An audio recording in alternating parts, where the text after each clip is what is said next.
जय जय रघुवीर समर्थ. श्रीमत दासबोध दशक 16वा तत्वान्वयाचा आणि समास 6वा वायोस्तवन निरूपणनाम. श्रीराम समर्थ. धन्य धन्य हा वायुदेव, याचा विचित्र स्वभाव. वायो करिता सकळ जीव, वर्तती जनी. जय सद्गुरू. श्रीमत दासबोधातील दशक 16वा तत्वान्वयाचा आणि समास 6वा वायुस्तवन निरूपणनाम. या समासामध्ये समर्थ आपल्याला असं सांगतात की हा जो वायू आहे, वायू म्हणजे केवळ वाहणारी हवा नव्हे, तर वायू म्हणजे तुमच्या आमच्या जीवनाचं अदृश्य अधिष्ठान आहे. जो वायू दिसत नाही तरी तो सर्वांना चालवतो, तोच खरा समर्थ आहे. संपूर्ण सृष्टी आहे.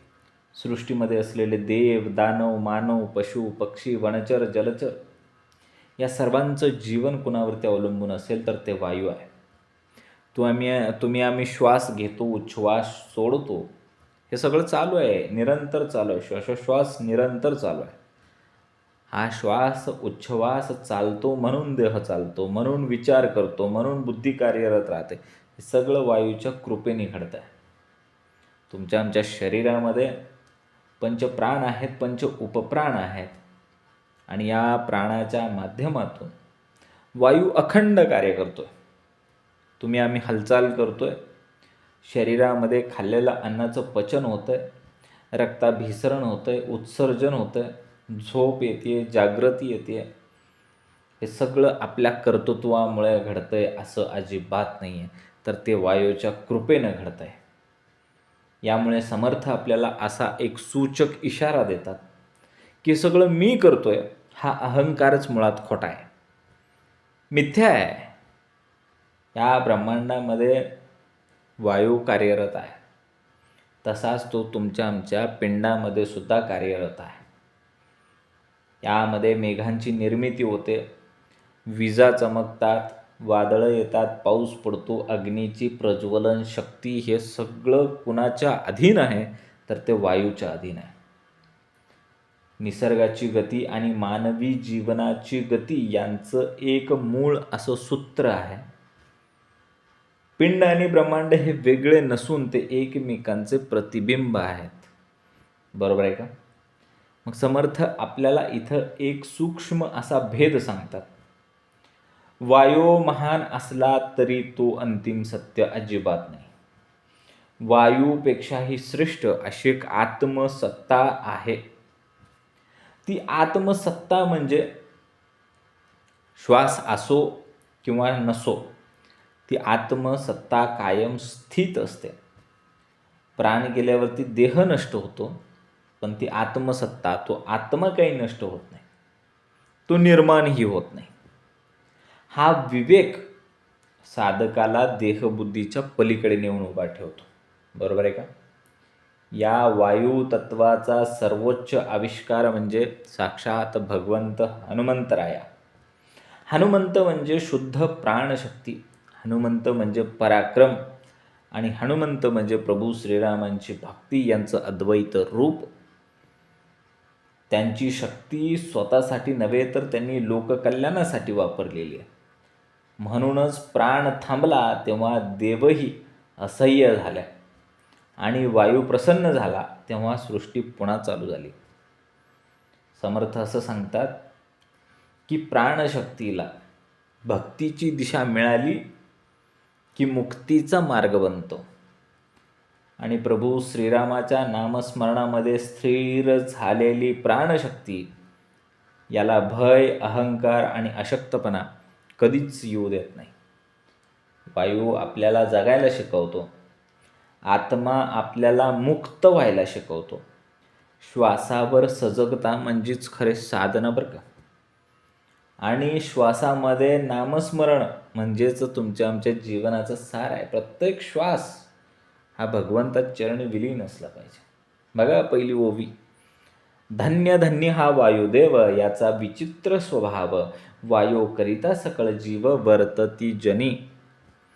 या पहिल्याच ओवीमध्ये समर्थांनी वायूला, त्या वायुदेवाला धन्य धन्य म्हटलेला आहे. त्याचा विचित्र असा स्वभाव आहे त्या वायूचा. आहे का नाही. वायुदेव हे सर्व सृष्टीचे, जीवसृष्टीचे अदृश्य अधिष्ठान आहे. ते दिसतं का? वायू आपल्याला दिसत नाही म्हणजे तो नाही का? नाही नाही, तो आहे. म्हणून तर सगळं चाललं आहे, जीवन चाललं आहे. म्हणून समर्थ म्हणतात तो धन्य आहे. हा वायुदेव खरंच धन्य आहे. याचा स्वभाव थोडासा विचित्र आहे. या वायूमुळेच जगामधले सर्व जीव जगत आहेत. मग हा वायुदेव धन्य का बरं आहे? कारण तो स्वतः दिसत नाही तरी तो सर्वांना चालवतो. हा त्याचा विचित्र स्वभाव आहे. ज्याला स्वतःचे अस्तित्व सिद्ध करावे लागत नाही, पण जो सर्वांना चालवतो तोच खरा समर्थ. बरोबर आहे का? मग याचा स्वभाव थोडा विचित्र आहे. कारण तो स्थिर राहून हालचाल निर्माण करतो. हा स्वभाव आहे त्याचा. बघा ना, सद्गुरू आहे, हेही असेच आहेत. कुठला गाजावाजा नाही, कुठलं अवडंबर नाही, तरीसुद्धा अनेकांचं जीवन त्यांनी पालटून टाकलेलं आहे. तुम्ही आम्ही बैठकीला यायच्या आधी तुमची आमची व्यथा काय होती, दशा काय होती. समर्थांनी कधी आपल्याला त्यांचं अस्तित्व प्रकट करून दाखवलं नाही. ते नाही आहेत का? आहेत. त्यांचं अस्तित्व आहे. ते अदृश्य रूपाने कार्यरत आहेत. आणि म्हणूनच तुमचं आमचं जीवन व्यवस्थित सुरळीत चालू आहे. खरं आहे की नाही? म्हणून समर्थांनी सांगितलं, धन्य धन्य हा वायुदेव. विचित्र स्वभाव आहे तरीसुद्धा तो धन्यच आहे. आणि वायू करता सकळ जीव वर्तती जनी. हो हो, समर्थसुद्धा अशाच पद्धतीनं अदृश्य राहून कित्येक जणांना, ह्या सकळ जीवांना काय करत आहेत? चालवत आहेत.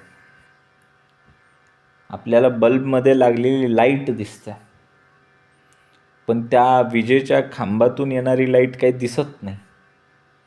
पण जेव्हा वादळ येतं, पाऊस येतो, वारा येतो आणि ती वायर तुटते, प्रवाह खंडित होतो आणि दिवा बंद पडतो. तसंच आहे वायूचं. वायूही अगदी तसाच अदृश्य रूपाने कार्यरत आहे. बघा वायू कसा आहे. वायोकरिता श्वास, श्वास नाना विद्यांचा अभ्यास, वायोकरिता शरीरास चळन घडे. मग इथं समर्थ आपल्याला काय सांगतात? वायूमुळेच काय आहे? श्वासोश्वास आहे. श्वास घेतलाही जातो आणि सोडलाही जातो वायूमुळे. वायूमुळे नाना विद्यांचा अभ्यास करता येतो. वायूमुळे शरीराला काय आहे? चलन वलन घडते, चळण घडते, चळतंय शरीर. कशामुळे? वायूमुळे. वायू म्हणजे फक्त हवा घेणे आणि सोडणे नाही आहे. खरं तर श्वास घेणे म्हणजे चेतना आत घेणे, चैतन्य आत घेणे. बरोबर आहे का? आपण करतो का तसं? आपलं श्वसन कसं असतं बघा. खरं तर तुमचं आमचं जीवच मुळात श्वसनावरती आधारित आहे. आपण एखादा व्यक्ती जेव्हा मृत पावतो ना, तेव्हा आपण असं म्हणतो की अमुक अमक्या व्यक्तीने काल शेवटचा श्वास घेतला, अखेरचा श्वास त्यांनी अमुक अमक्या रुग्णालयात घेतला, हॉस्पिटलमध्ये घेतला. का हो असं का? कारण आम्हाला मुळात जो जीवनाचा कालावधी मिळालेला आहे तो श्वासावरती. आपण ह्या भूतलावरती किती श्वास घेणार ते ठरलेलं आहे. तुम्ही आम्ही श्वास घेतो म्हणजे फक्त हवा आत घेतो आणि बाहेर सोडतो. O2 घ्यायचा आणि CO2 सोडायचा. O2ला O2 तसाच बाहेर येतो आहे. त्याला फक्त कार्बन म्हणजे हीट ॲड होऊन येते. अहो तसं नाही आहे. आध्यात्मिक दृष्टिकोनातून आपल्याला पाहायचं. श्वास घेणे म्हणजे चैतन्य, आनंद, परम आनंद. प्रत्येक श्वासाबरोबर नामस्मरण करत आम्हाला अंतरी घ्यायचं आहे. नाना विद्यांचा अभ्यास करायचा. फक्त विद्या म्हणजे कौशल्य नाही हो, ती जीवन जगण्याची कला आत्मसात करणे. ज्याचा श्वास विस्कळीत होतो ना, त्याचं मनसुद्धा विस्कळीत होतं. आणि ज्याचा श्वास संयमित असतो ना, त्याचं जीवनसुद्धा संयमित असतं की नाही? बघा ना, राग आला ना, रागाने असा तडफडणारा व्यक्ती असतो, त्याचा श्वास बघा, त्याची श्वासाची गती वाढलेली असते. म्हणून बघा आपली संत मंडळी, ज्यांचे श्वास संथ ते खरे संत. दीर्घ श्वसन ही दीर्घायुष्याची किल्ली आहे, गुरुकिल्ली आहे. श्वास आपण किती खोल घेतो ह्याच्यावरून तुमच्या आमच्या विचारांची खोलीसुद्धा बदलते. खरं तर तुम्ही आम्ही अर्धवट श्वसन करतो म्हणून हे विकार आणि अल्पायुष्य झाले. साधनासुद्धा आपल्याला तशीच खोलवरती करायची आहे. खरं तर तुम्ही आम्ही श्वास म्हणजे फक्त शारीरिक क्रिया करायला निघालो. पण हे श्वास म्हणजे काय आहे? ज्ञान आहे, साधनेचा पाया आहे. ध्यानामध्ये बसल्यानंतर श्वासावरती लक्ष दिल्यानंतरच मन स्थिर होतं. तेव्हाच विद्या आत शिरते, नाहीतर नाही शिरत. खरं आहे की नाही? बैठकीला आल्यानंतर सुद्धा बघा, तुम्ही आम्ही कसं असतो, निवांत दीर्घ श्वसन चालू असतं, मन स्थिर होतं. म्हणून मनाचे श्लोक आहे की नाही? बघा, तुम्ही आम्ही जर सूर्यनमस्कार घालत असेल ना, ते लयबद्ध पद्धतीनं घालायचे आहेत. जेव्हा हस्तोत्तानासन होतं तेव्हा श्वास घ्यायचा आहे. ऊर्ध्वगामी जाताना श्वास घ्यायचा आहे. अधोगामी म्हणजे पादहस्तासनाला श्वास सोडायचा आहे. समर्थांनी स्वतः सूर्यनमस्कार केले म्हणून आपल्याला सांगितलं. सूर्यस्तवन ह्याच दशकाचा एक समास होता. त्यामध्ये सांगितलं आहे, जो सूर्यनमस्कार घालतो त्याला चांगलं आयुष्य प्राप्त होतं, चांगलं आरोग्य मिळतं. मग श्वासावरतीच लक्ष केंद्रित केल्याच्या नंतर आपण जास्तीत जास्त सूर्यनमस्कार घालू शकतो. आता बघा, येत्या रथसप्तमीला सूर्यनमस्कार दिवस आहे, जागतिक सूर्यनमस्कार दिवस. तुम्ही आम्ही संकल्प केला पाहिजे. पण तो सूर्यनमस्कार घालण्यासाठी अगदी मूलभूत घटक जर काय असेल तर तो आहे श्वासावरती संयम करणे. ज्याचं श्वासावरती संयम आहे त्याचं जीवनामध्ये संयम आहे, आणि ज्याचे श्वास विस्कळीत आहेत त्याचं मन विस्कळीत आहे आणि जीवनही विस्कळीत आहे. बरोबर आहे का? बघा मग आता पुढं काय सांगितलं? चलन वळन प्रसारण निरोधन आणि आकोचन प्राण अपान व्यान उदान समान वायू. हे चलन, वलन, प्रसारण, निरोध, आकुंचन हे सगळं कशामुळे आहे? वायूमुळे आहे. मग आपल्या शरीरामध्ये काय आहे? तो 5 मुख्य प्राण आहेत. कोणते कोणते? प्राण, अपान, व्यान, उदान आणि समान. मग हे कुठे कुठे आहेत बघा, आणि यांचे कार्य काय आहेत? तर हे शरीर जे आहे हे एक यंत्र आहे, आणि या यंत्रामध्ये पंचप्राण हे त्याचे चालक आहेत. बघा कसे चालवतात ते. जो प्राण आहे ते तुमची आमची जीवनधारणा चालवतो. जो अपान आहे तो तुमचं आमचं मलमूत्र विसर्जनाचा भाग सांभाळतो. जो व्यान आहे तो काय करतो? संचार, विशेष करून रक्ताचा संचार, याच्यावरती कार्य करतो. जो उदान आहे तो ऊर्ध्व गती देतो, आणि जो समान आहे तो तुमच्या आमच्या पचनाचा, पचनक्रियेचा, पाचन संस्थेचा भाग. हे 5 चालक आहेत आणि हे शरीर हे यंत्र आहे. बरोबर आहे का? हा देह नीट चालतो. कारण काय? याचं श्रेय मी नाही, तर ते सगळं काय आहे? वायू आहे. कारण त्याच्या आतमध्ये 5 चालक आहेत. देह तू चालवत नाही. इथं काय होतं? समर्थांनी तुमच्या आमच्या अंतरी असलेल्या अहंकाराला एक जबरदस्त धक्का दिला आहे. आपल्याला वाटतं हा देह मी चालवतो. अरे कोण म्हटलं तू चालवतो? अजिबात नाही. या देहाला चालवण्यासाठी पंचप्राण दिलेले आहेत. फक्त एवढे दिवस त्याचं आपल्याला ज्ञान नव्हतं, आणि आज या समाजातून, आज या ओवीमधून हे आपल्याला ज्ञान झालेलं आहे. आपण झोपतानाही श्वास घेतोच की, म्हणजे नियंत्रण आपल्या हातात नाही, त्याचा चालक वेगळा आहे, हे आम्हाला कळालं पाहिजे. इथं समर्थांनी ह्याचे जे करते पण तुम्ही आम्ही घेत होतो ना, देह मीच चालवतो, माझ्याशिवाय काय? नाही, ह्या देहाला चालवण्यासाठी 5 चालक ठेवलेत बाबा. प्राण, अपान, व्यान, उदान, समान ही त्यांची नावं. बरोबर आहे का? मग हे करतात काय? हे पंचप्राण हे तुमचे आमचे जीवन यंत्रणा सांभाळतात, आणि शरीरातील प्रत्येक हालचाल याच वायूंमुळे होत असते. बघा ना, योगाभ्यास करत असताना तुम्ही आम्ही काय करतो? प्राणायाम करतो. आणि त्या प्राणायामाने कित्येक आजार दूर झालेले आहेत. कारण त्या प्राणायामाने प्राण संतुलित होतो. आणि जसं आपण मागच्या ओळीमध्ये श्रवण केलं की ज्याचं श्वास संतुलित आहे, प्राण संतुलित आहेत, त्याचं जीवन संतुलित आहे, संयमित आहे. आणि एकदा तेच विस्कळीत झालं की जीवन विस्कळीत आहे, मन विस्कळीत आहे, बुद्धी विस्कळीत आहे. मग हे जे 5 प्राण आहेत हे एवढेच आहेत का? बघा आता पुढं सांगितलं. नाग कुर्म कर्कश वायो देवदत्त धनंजयो ऐसा हे वायूचो स्वभाव उदंड असती. नाग, कुर्म, कृकल, देवदत्त आणि धनंजय हे कोण आहेत? उपप्राण आहेत. समान, अपान, उदान, व्यान, प्राण हे पंचप्राण होते, ते मुख्य होते. आता हे तुम्हाला उपप्राण दाखवलेत. अनुक्रमे नाग, कुर्म, कृकल, देवदत्त आणि धनंजय हे 5 उपप्राण आहेत. आणि यांचा स्वभाव उदंड आहे. मग हे काय करतात बघा आता.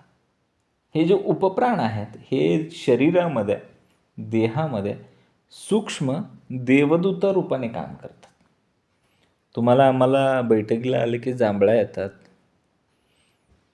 कशामुळे होतं आहे? वायू आहे, तिथं कार्य करणारा वायू आहे बरं का. ढेकर येते, पापणी लवते. ह्या सगळ्यांच्या मागे हे उपप्राण आहेत. ही एक ईश्वरी यंत्रणा त्या ठिकाणी कार्य करते. मी जांभई दिली की पुढच्याला पण जांभई येते, मग शेजारच्याला येते, मग त्याच्या शेजारच्याला येते. काय चक्र आहे बरं. बघा आपण द्वैतामध्ये बघतो, एकानं दिली की दुसरा देतो, दुसऱ्याने दिली की तिसरा. घडतं की नाही.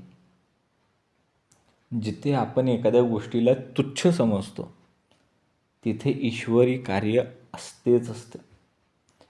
तुम्ही आम्ही पापणी योग्य वेळेला जर बंद नाही केली तर डोळे जळतील की नाही. समर्थाने दिलं आहे आपल्याला. त्या पापणीला बंद करण्यासाठी उपप्राण दिलेले आहेत. ढेकर घेण्यासाठी उपप्राण दिलेले आहेत. जांभळी देण्यासाठी उपप्राण दिलेले आहेत. हे सूक्ष्म व्यवस्थापक आहेत तुमच्या आमच्या शरीरामध्ये. डोळ्यांची पापणी आपोआप उघडजाप होते. हा कशाचा आविष्कार आहे? तर तो कुर्म वायूचा चमत्कार आहे. बरोबर आहे का. एवढे हे सूक्ष्म व्यवस्थापक तुमच्या आमच्या अंतरी समर्थांनी लावून दिलेले आहेत.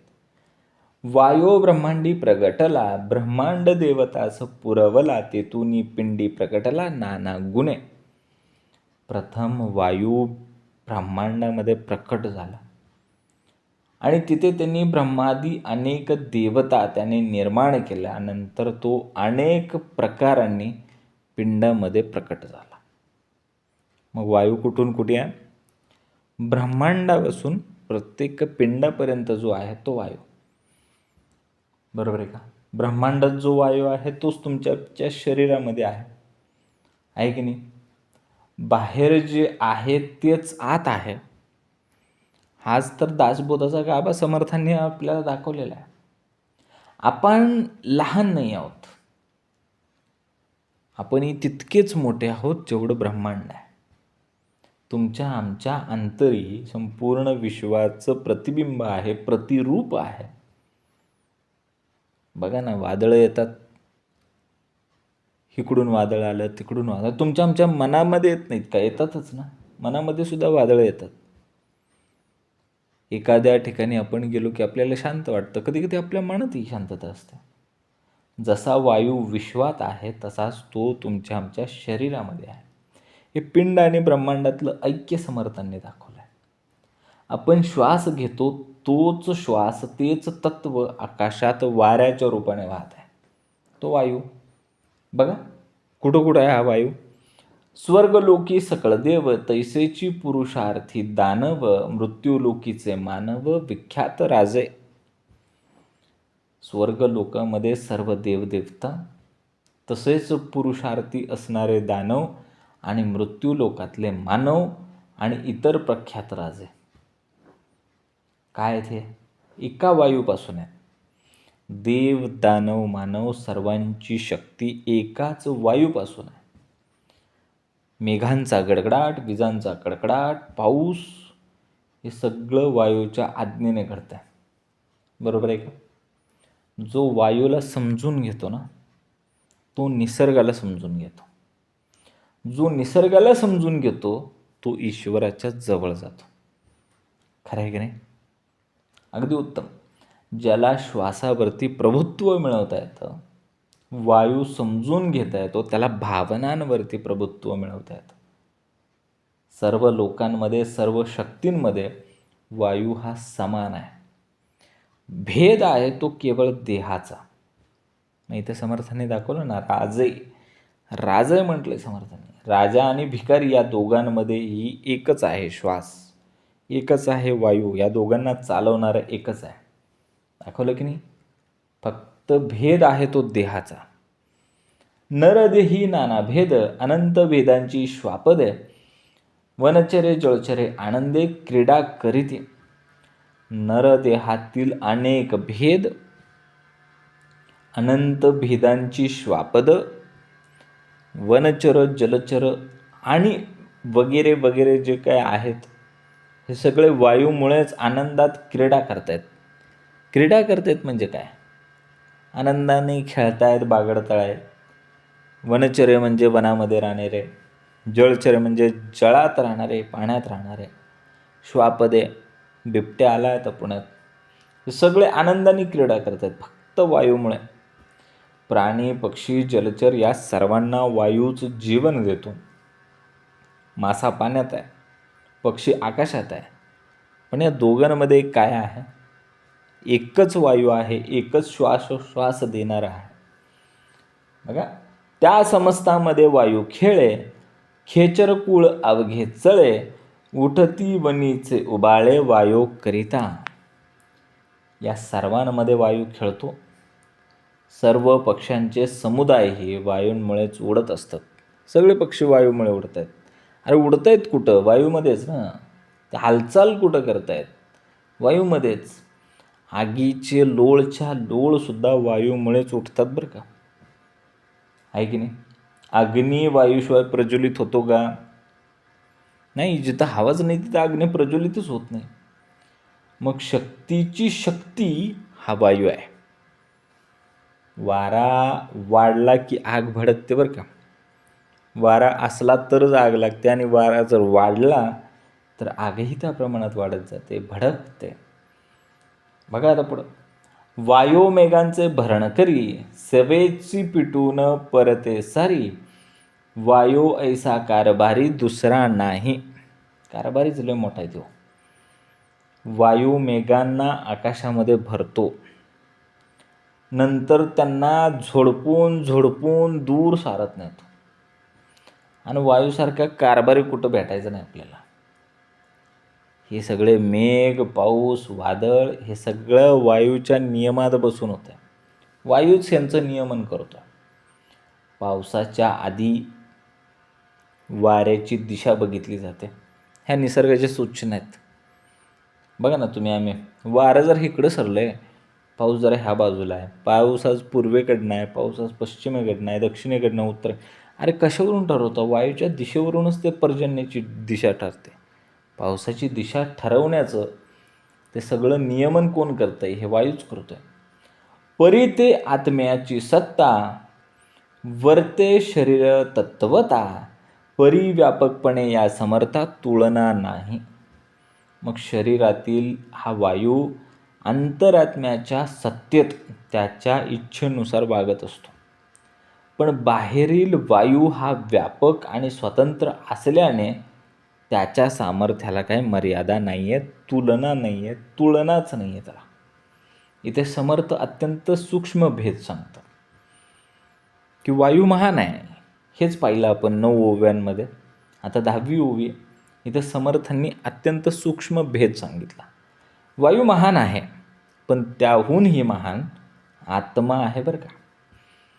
कारण त्या आत्म्याची सत्ता आहे, आत्मसत्ता आहे. इथे समर्थ सांगतात की प्राण जातो, देह जातो, पण आत्मा काही जातही नाही, येतही नाही, निर्माणही होत नाही. वारा थांबला, दिवा विझतो, पण आकाश तसंच राहतं. वायू महान आहे याबद्दल तिळमात्र शंका नाही, पण त्याच्यापेक्षा सुद्धा आत्मतत्व, आत्मसत्ता ही सर्वश्रेष्ठच आहे. श्वास आहे, पण श्वास असणाऱ्या त्या देहाला मरणसुद्धा आहे. म्हणजे देह हा नश्वर आहे, श्वासही नश्वर आहे, पण आत्मा मात्र शाश्वतच आहे. बरोबर आहे का? बघा आता पुढं. गिरीहून दाट फौजा, मेघ उठले लोक काजा, गर्ज गरजो तडक विजा वायो बळे. मग काय सांगितलं?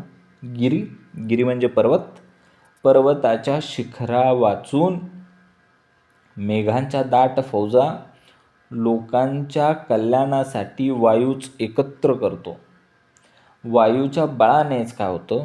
मेघ गर्जना घडते, विजा कडाडू लागतात. बरोबर आहे का? निसर्गामध्ये असलेले हे रौद्र रूप म्हणजे काय आहे? वायूची लीला आहे. असतं ना कधी कधी भयंकर कडाकड विजा लावतात बघा आपल्याकडे, झाडावर पडते, कुठं पडते. हे निसर्गाचं रौद्र रूप म्हणजे वायूची लीला आहे. वादळ जीवन ढवळून काढतं.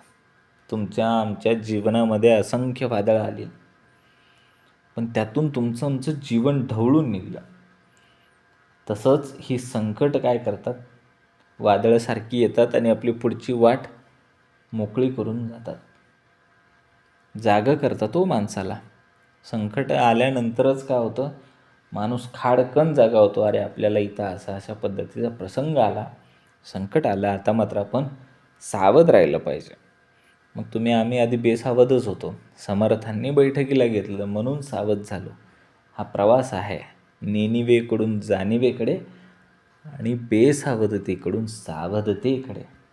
बघा आता समर्थ पुढचे ओवी सांगतात. चंद्र सूर्य नक्षत्रमाळा, ग्रहमंडळे मेघमाळा, ये ब्रह्मांडी नाना कळा वायो करिता. या ब्रह्मांडामधील चंद्र, सूर्य, नक्षत्र, ग्रहमंडले आणि मेघमाला इत्यादी नाना कळा वायूमुळेच होतात. ब्रह्मांडातील हालचालीसुद्धा वायूशी निगडीत आहेत. शिस्तबद्ध संयमित श्वास म्हणजे संयमित जीवन, शिस्तबद्ध श्वास म्हणजे शिस्तबद्ध जीवन. एवढं कनेक्शन आहे. आहे हे सगळं वायूच्याच बळाने होतं आहे. चंद्र, सूर्य, नक्षत्र कसं आहे पाहिलं ना आपण मगाशी. ब्रह्मांडाचंच प्रतिबिंब हे तुमच्या आमच्या पिंडामध्ये आहे. मग ब्रह्मांड आहे, चंद्र, सूर्य, नक्षत्र, ग्रह. ह्या ब्रह्मांडामध्ये जशी हालचाल होते तशी तुमच्या आमच्या अंतरीसुद्धा हालचाल होते. मग ती शिस्तबद्धच पाहिजे, विस्कळीत नको. एक वटले ते निवडे ना, कालवले ते वेगळे होय ना, तैसे हे बेचडा नाना केवी कळे. वायूमुळेच ही सगळी पंचमहाभूते एकत्र आली, एकवटली. आता काही ती एकत्र आलेली वेगळी वेगळी काढता येत नाहीत. काय येतात? समर्थाने सांगितलं ना, एकवटले ते निवडे ना, कालवले ते वेगळे होय ना, तैसे हे बेचडा नाना केवी कळे. मग ह्या वायूनीच काय केलं? पंचमहाभूतांना एकत्र केलं. मग आता हे असे एकत्र झालेले आहेत की परत त्यांना काय वेगळं वेगळं काढून निवडता येत नाही. हे त्यांचं जे मिश्रण तयार झालेलं आहे ते आता काही वेगळं होणार नाही. याप्रमाणे हा सगळा जो गुंता झालेला आहे तो कसा कळणार? हा जो मिश्रितपणा आहे ना, हे मायेचं रहस्य आहे. आणि वायू सर्वत्र असून सुद्धा कसा आहे? तो स्वतः स्वतंत्र आहे. तसंच तुम्ही आम्ही ह्या मायेच्या संसारामध्ये असूनही वायूसारखं स्वतंत्र राहायला समर्थांनी शिकवलं. तुमचं आमचं समर्थांनी कमळ केलं. कमळ ह्या मायारूपी दलदलीमध्ये तुम्ही आम्ही कलियुगामध्ये अडकलेलो असताना समर्थांनी कसं केलं? अलगद तुम्हा आम्हाला अलिप्तपणाचा निश्चय दिला मंगलाचरणात आणि स्वातंत्र्य केलं. स्वातंत्र्य. वायू सर्वत्र आहे, तसे तुम्ही आम्ही सर्वत्र असतो. राजकारण, समाजकारण, कुटुंबामध्ये आहे, गावात आहे, नगरपालिकेत आहे, ग्रामपंचायतीत आहे, सगळीकडे आहे. पण तिथूनसुद्धा आम्ही स्वतंत्र होतो 2.5 तास. आणि कुठे येतो? समर्थाच्या चरणी येतो. हे मायेचं रहस्य आहे. वायू तसाच आहे, वायू सर्वत्र आहे. वायूने सगळ्यांचा मेळ घालून दिला आहे. हे पंचमहाभूतांना असं काही त्याने एकवटलंय, असं काही मिश्रण तयार करून ठेवलंय, पण तो अजिबात कुणामध्ये अडकलेला नाही. ते सगळे वेगळे करायला गेले तर वेगळेही होत येत नाही तो. तसंच आहे, समर्थांनी आम्हाला संसारामध्ये असताना त्यात न अडकवता अलगदपणे अलिप्तपणाचा निश्चय करून काय केलेला आहे, अलगद 2.5 तास स्वतंत्र केलेला आहे. स्वैराचार नव्हे, उत्तमाचं श्रवण करायचं. वायो सुटे सरारा, असंभाव्य पडती गारा, तैसे जीवन हे नीरा, सरीस पडती. मोठ्या मोठ्याने काय होतो? वारा सुटतो की नाही? गडागडा गारा पडतात. तसेच पाण्याबरोबर अनेक जीवही पडतात. कधी पडतात का नाही? सरी बरसतात का नाही? मग प्राण गेल्यानंतर देह निर्जीव होतो. झोपलेला व मृतदेह ह्याच्यामध्ये फक्त आणि फक्त काय आहे? श्वासाचा फरक आहे. जो देह सजीव आहे त्याच्यामध्ये हे सगळं होऊ शकतं. सोसाट्याचा वारो सुटू शकतो, संभाव्य गारा पडू शकतात. आणि जो मृत आहे त्याला काहीच फरक नाही पडत. काय का होईना तिकडं, का ते उठून बसते, अरे वारा सुटलाय, मला घरात घ्या, गारा पडायला लागले, त्या गंजीवर झाका, जनावरं आत घ्या, जित्राबा आत घ्या, असं म्हणतं का ते? अजिबात म्हणत नाही. काहीच फरक नाही. का? त्याच्या अंतरीतला श्वासच गेला आहे, तर त्याला ह्याच्या सगळ्याची जाणीव कशी होणार? त्याचाच वायू गेला आहे, त्याच्या पिंडातलाच वायू गेला आहे, तर ब्रह्मांडातला वारा सुटला काय, गारा पडल्या काय, आणि काय झालं काय, याच्याशी त्याला काही कर्तव्य नसतं. बघा, पुढं सांगितलंय समर्थांनी, वायुरूपे कमळकळा, तेची आधार जळा, तया जळाच्या आधारे भूगोळा, शेषे धरिला. अतिशय उत्तमाची ओळ आहे. कमळाला जसा देठाचा आधार असतो, तसा जल, भूगोल आणि शेष इत्यादींना वायूचा आधार आहे. हा शेष कोण आहे? शेष म्हणजे शेषनाग, याला सुद्धा आधार वायूचा आहे, असं सांगितलं समर्थाने.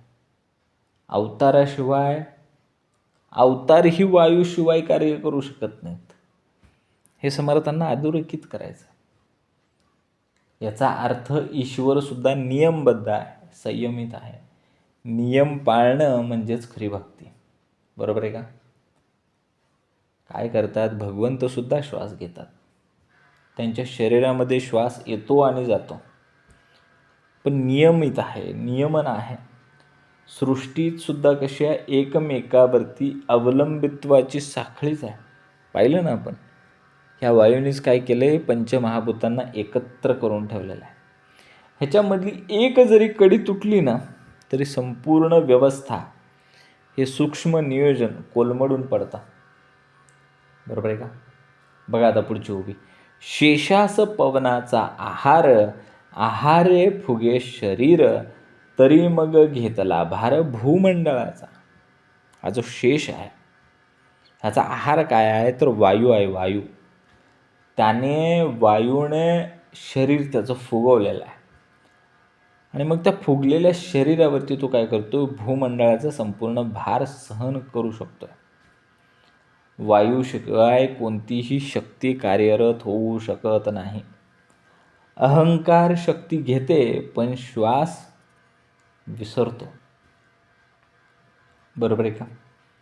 बघा आता पुढं, महाकुर्मांचे शरीर भले, नेनो ब्रह्मांड पालते घातले, एवढे शरीर ते राहिले वायूचेनी. इथं समर्थ काय सांगतायत? महाकुर्माचे शरीर भले मोठे,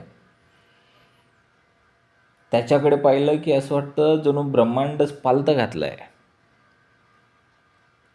मग या सगळ्या शरीरामध्ये काय आहे? वायूचा.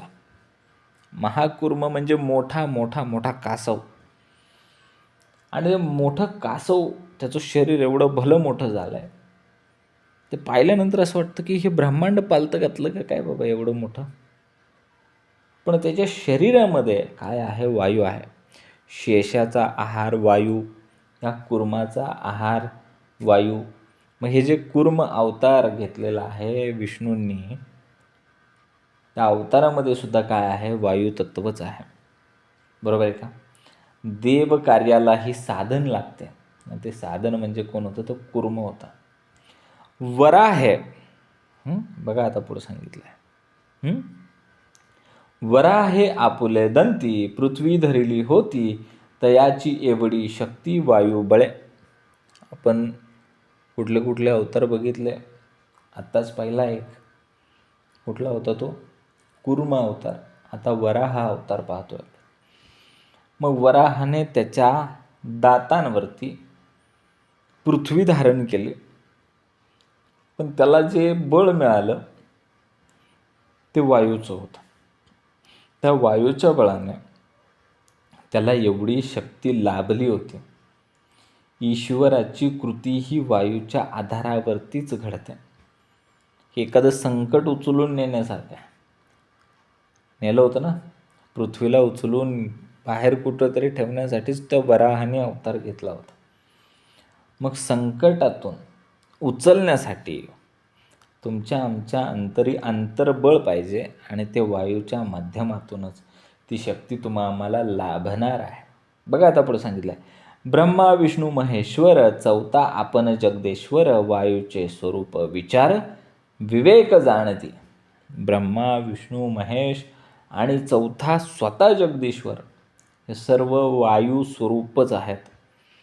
हा विचार विवेकी जाणतात. वायू म्हणजे काय आहे? चैतन्य चालवणारी शक्ती. आल्या आल्या श्रवण सुरू होताना आपण ऐकलं की आम्ही प्रत्येक जो श्वास घेतोय तो चैतन्य घेतोय, चेतना तुमच्या आमच्या अंतरी धारण करतोय. वायू म्हणजे चैतन्याची चालती शक्ती आहे. विचार येतो, कृती होते, देह चालतो, हे सगळी वायूची कार्य आहेत. हे सगळं वायूमुळे घडत आहे. 33 कोटी सुरवर, 88 सहस्त्र ऋषेश्वर, सिद्ध योगी भारे भार वायो करिता. 33 कोटी देव, 88,000 ऋषीश्वर, सिद्ध योगी हे सर्व वायू रूपातच असतात. देव ऋषी सगळे, सर्व शक्तींचा मूळ स्रोत एकच आहे, ते म्हणजे वायू. मग ऊर्जा वेगवेगळी दिसते, पण स्रोत काय आहे? एकच आहे. 9 कोटी कात्यायनी, 56 कोटी चूडामुंडनी, 8 कोटी भूतखाणी वायू रूपे. 9 कोटी कात्यायनी आहेत, 56 कोटी चामुंडा आहेत, 3.5 कोटी भूतयोनी या सर्व वायू रूपातच आहे. भूते देवते नाना शक्ती, वायुरूप त्याच्या व्यक्ती, नाना जीवन नेनो किती भूमंडळी. भूत आहेत, दैवत आहेत, नाना शक्ती आहेत, यांचा देह वायुरूपानेच आहे. या भूमंडळावर असेच किती वायू स्वरूप जीव आहेत, ते कोण कसं जाणून घेणार बरं? बघा आता जे पिंडी आहे ते ब्रह्मांडी आहे. पिंडी ब्रह्मांडी पुरवला, बाहेर कंचुकास गेला, सकळा ठाई पुरवला समर्थ वायू. पिंड ब्रह्मांड, आणि या पिंडाला ब्रह्मांडाला पुरून वायू बाहेरून आवरण करण्यास गेला, असा हा वायू समर्थ वायू आहे, जो सर्वांच्या ठाई आता पुरून उरलेला आहे. पिंड आणि ब्रह्मांड व्यापणारा कोण आहे? समर्थ वायू आहे. वायू सर्वव्यापी आहे म्हणून तो समर्थ आहे. जिथे जागरूकता आहे तिथेच जीवन आहे. सर्वज्ञ सर्वत्र काय आहे?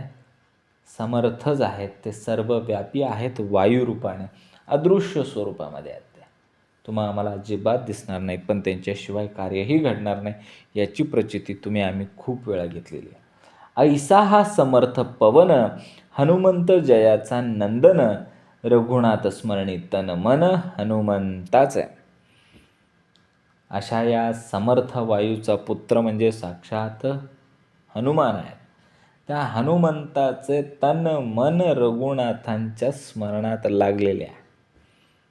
हनुमंत आणि प्राण यांचं कनेक्शन बघा कसं. साक्षात हनुमंत म्हणजे शुद्ध प्राणशक्तीचा अवतारच आहे बघा. जिथे अखंड प्रभू श्रीरामाचं नामस्मरण आहे तिथे हनुमंतराया हे प्राणशक्तीने कायम जागृत असतात. मग ह्या हनुमंतराया कशा आहेत बघा आता. हनुमंत वायूचा प्रसिद्ध, पित्या पुत्रास नाही भेद, म्हणून दोघेही अभेद, पुरुषार्थ विशी. हनुमंत कोण आहे तर हा वायूचा प्रसिद्ध पुत्र असून पितापुत्रामध्ये अजिबात भेद नाही. म्हणून पुरुषार्थाच्या बाबतीत दोघे सुद्धा कसे आहेत, समान आहेत, एक समान. समर्थांनी आम्हाला सुद्धा काय केलं, भेद कुठं केला, एक समानच केलं की. कुठलाही भेद नाही. तुमच्या आमच्या अंतरी जो समर्थ वायू आहे आणि त्या अदृश्य रूपाने समर्थ आम्हाला जे चालवत आहेत तिथं कुठलाही भेद नाही. बैठकीला आल्यानंतर ज्यांची 7 भागाची उपासना नियमित होते ते पहिल्या रांगेत, जे उपासना करत नाहीत ते शेवटच्या रांगेत, आणि जे थोडी थोडी करतात ते मधल्या रांगेत. असा कुठलाही भेद समर्थांनी ठेवलेला नाही. का ठेवला आहे? समर्थांकडे कुठलाही भेद नाही. तसंच आहे, समर्थांकडे कुठलाही भेद नाही. करा उपासना, नाही करा उपासना, अर्धी करा, थोडी करा, पण करा. समर्थांना अभिप्रेत काय, उपासना. बघा आता पुढची ओळी. हनुमंतास बोलिजे प्राणनाथ, येणे गुणे हा समर्थ, प्राणे विन सकळ व्यर्थ होत जात. हनुमंताला काय म्हटलं जातं, प्राणनाथ आहे ना. आपण जेव्हा प्राणनाथा हरिरूपा सुंदरा जगदंतरा असं म्हणतो ना, त्यामध्ये प्राणनाथ असं म्हणतो हनुमंताला. यावरूनच त्याचं सामर्थ्य कळतं आणि कळून येतं की एक प्राण नसेल तर सर्व काही व्यर्थ आहे, आणि एक प्राण आहे म्हणून सगळं काय सार्थक आहे. सगळं काय समर्थच आहे हो. ते समर्थ आहे म्हणून सामर्थ्य आहे. तो प्राण आहे म्हणून सामर्थ्य आहे.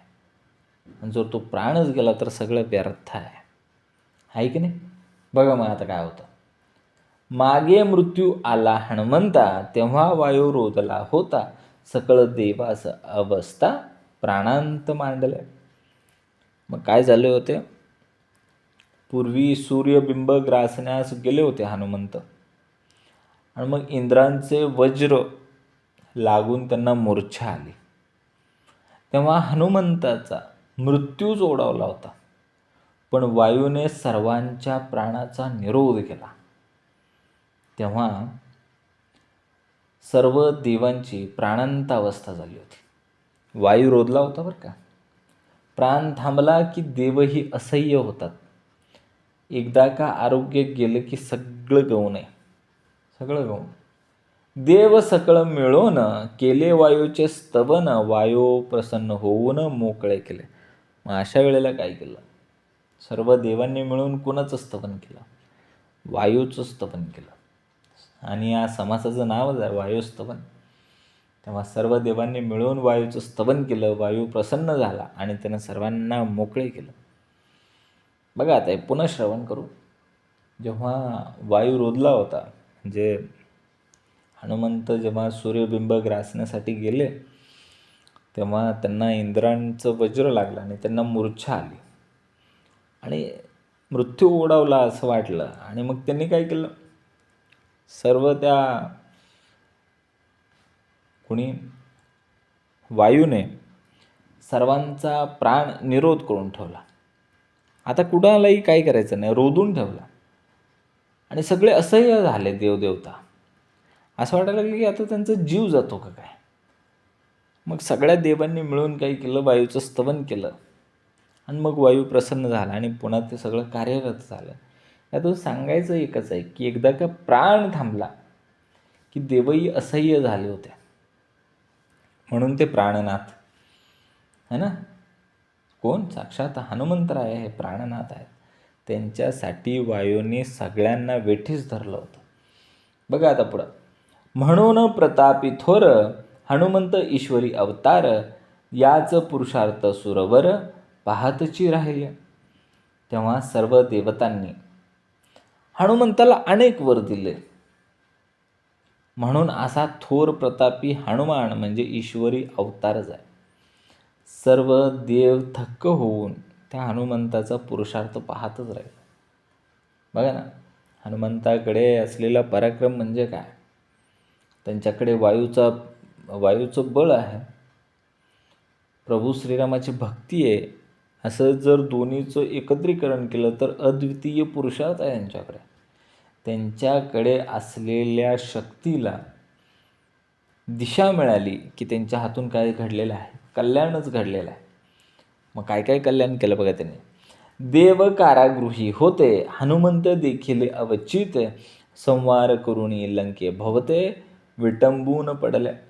मग बघा, देव रावणाच्या कारागृहामध्ये कैदी होते. हे हनुमंतांनी पाहिल्यानंतर त्यांनी अकस्मात अनेक राक्षसांचा संहार करून त्यांची विटंबना करून त्यांना लंकी भोवते फेकून दिले होते. बरोबर आहे का? उसीने घेतले देवाचे, मूळ शोधिले राक्षसांचे, मोठे कौतुक पुच्छकिताचे आश्चर्य वाट्या. मग रावणाने देवांना दिलेल्या कष्टाचे हनुमंतांनी उट्टे काढले, वचपच काढला त्याचा. त्याने राक्षसांची पाळेमुळे खणून काढली आणि या पुच्छकेतूच्या पराक्रमाचे मोठे आश्चर्य आणि कौतुक वाटले. बरोबर आहे का? पुच्छ म्हणजे शेपटी बरं का.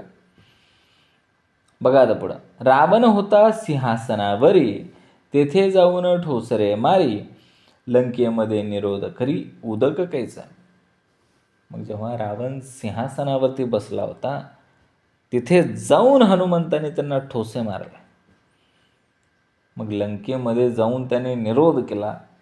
त्यामुळे तिथं उदक म्हणजे पाणीसुद्धा मिळण्याचे झाले होते लंकेमध्ये.